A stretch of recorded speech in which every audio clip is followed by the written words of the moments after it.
Secara berjenjang, proses rekapitulasi saat ini pada umumnya sudah berada dalam tingkat KPU Kabupaten Kota, walaupun memang masih ada pada tingkat PPK.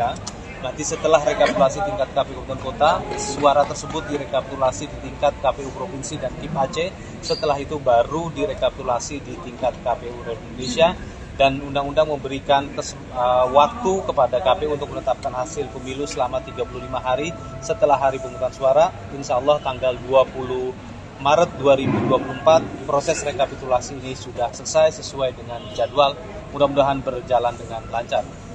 Tapi dengan lonjakan yang dianggap tidak wajar itu penjelasan dari KPU gimana Pak? Jumlahnya kan berkali-kali lipat sekali. Kami belum mengerti yang dimaksud dengan lonjakan tersebut itu lonjakan apa. Yang jelas Undang-Undang Pemilu menegaskan bahwa perolehan suara peserta pemilu yang disahkan oleh KPU itu adalah berdasarkan rekapitulasi resmi yang dilakukan mulai dari PPK, KPU Kabupaten Kota, KPU Provinsi, dan KPU RI, dan saat ini sedang berlangsung rekapitulasi berjenjang tersebut. Tapi Sirekap sekarang sebenarnya masih ada anomali data nggak sih Pak? Mengingat ada lonjakan ini. Hasil pemeriksaan Mas bagaimana? Saya belum cek detail satu sudah, persatu. Berarti informasinya yang lama aja, bahwa itu sedang diakurasi. Masih yang 2000 itu berarti kan?